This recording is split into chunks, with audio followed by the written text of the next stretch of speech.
Yeah, I am just beyond excited for this team, and I people don't know it, but we traveled commercial to get here, and pretty much always do, and we had a really horrible day yesterday. We got them up and worked out 9 to 11, even though it was mostly film, and then had a 1 o'clock 1:15 flight, and we left at 5:30 and got here at 6:30 or so, and just most of our kids were at the airport the entire time in that security section. And your team, a lot about your team and how they deal with things like that. And I told them when we finally fed them and got them going to bed, it was just so impressive to have the maturity, the disposition that our kids showed. They're tired, but they're not just being like slugs all over the place. They just have a respect for how to act and be. And it tells me a lot about my program and a lot about our players and how they handle that, and how you handle some adversity like that translates into how you handle it in the game. And I just thought our team, we weren't perfect. We made some big mistakes emotionally. We lost some momentum, and they came back and regained it and just took hits and started swinging ourselves. And just really proud of the reaction of this team, of the competitiveness of this team, and just the development that we have and the growth that we're getting in every single game.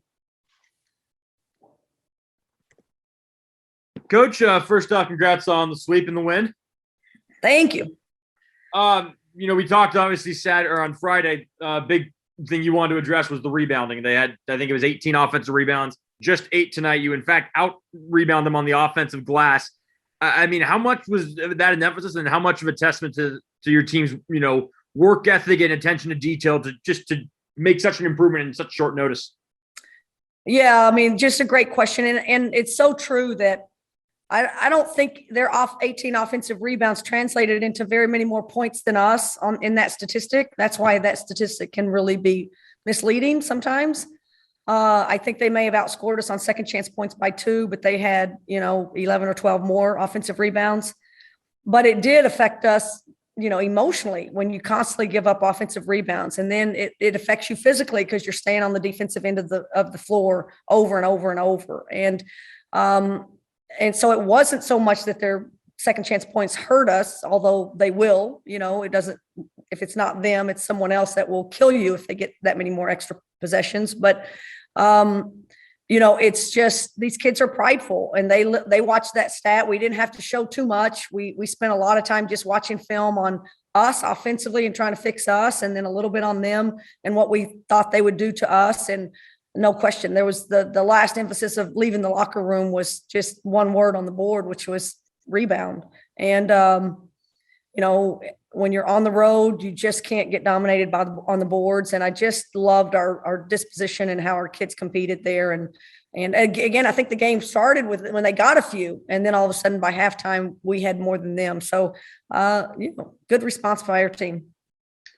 Yo had gone, I think, in 9 of the last 10 games prior to this little stretch. Had only been in double digits once. And obviously she brings so much on the defensive end, but really the last 4 or 5 games, I mean, she's really exploded, double figures in 4 of the last 5, averaging 12 over that span. Have you seen a shift in something she's doing offensively, or is it just some, getting more comfortable, confidence, and then shots going in? Yeah, I mean, I think it's a little bit of a comfort thing. And, and I think all of us, we have a lot of things in, and we do a lot of things. I'm not sure. A lot of times it looks like we do a lot of things and we don't do them very well, anything very well, that's saying, but, it's going to help us because we do have a lot of options and actions. And it's hard to be scouted once you get good at all those. We put her in some isolations, and again, how much can you scout every single play?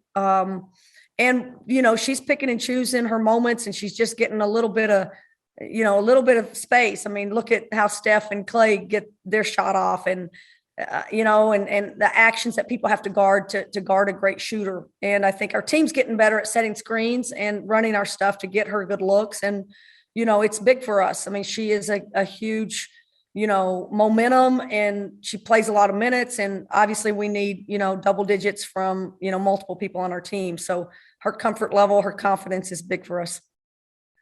it seemed like this was a little more of the Charlize that we've seen over the last 2 years. 9 of 21, a lot of points, although just 1 of 5 from 3. Did it just kind of seem from the get-go? I mean, she's had some slow starts at times, but she came out firing tonight, or today, I should say. Did you kind of sense early on that she had that kind of, mode activated where she's going to come out guns a-blazing and really set the tone early? I have so much confidence in Charlize, her competitiveness, her wanting to win, her wanting to do whatever it takes to win. And in part, again, same idea. We have her in ball screens a lot, and she's still in the process of learning how to play based on what people do to her. I promise you, in high school, no one ever went under a screen on her. And so, everything she's learned is, that's brand new to her. So, she's having to still learn how to be effective based on how people game plan against her. And believe me, she's the top of the game plan. And so, she's getting more confident. She's getting more sure of herself. We want the ball in her hands. We want her making decisions. We want her creating opportunities for herself and others. But she's still a really young player and has a long way to go to get better. But I don't worry about her, and I don't worry, look down and go, she's not doing anything to help us, because she's always doing things to help you, whether she's scoring or not. So again, logged a lot of minutes. Crystal logged a lot of minutes, and they were ready to play as long as they needed to for us. You're now 7-1 against Washington, 4-0 in that arena. I mean, what's the secret sauce? What's the recipe that you just seem to have over Washington? I don't know. I mean, Ula's 4-0 and Sheer is 4-0, and Mick, I just did that because someone told me that. And then Crystal tried to take credit. She did a high five, and then she realized she was not 4-0, but has not lost, I don't think, to UW. So, it's just, it makes you feel good, because obviously we recruit against UW. There's a lot of comparisons, there's perceptions, and as we continue to build our recruiting base, we want to make sure that we're representing the Cougs really well. And the best way you can represent them is to win those games. So happy we're going home with a sweep over our rivalry. And then last thing, just late in the fourth quarter, Tara gets the ball at the elbow, Mulkey's sagging off. She pulls up and drills the elbow jumper, and just could see the bench react. I mean, how much of that right there is what you want Tara to be, and have that confidence to take those shots and knock them down? Yeah, it's the same thing. No one's ever not guarded Tara. Like, she's an offensive machine, and she's capable, but it's just a freshman that goes through some, I didn't expect people to stop guarding Tara. Like, and us trying to figure out, okay, where do we put her so that she's just comfortable with that shot? Like, she's not having to go create it, and she's not having to, drive it into a big, and it's taken us a little bit of time to figure, some of that out. And so, it just became so evident that they just were not going to respect her outside shot. And believe me, she's still not showing it on the stat sheet, but if people want to keep doing that, so be it. Good. And we've said that, good, because she's more than capable, and I expect her shooting percentage to go up and her scoring to go up every single game.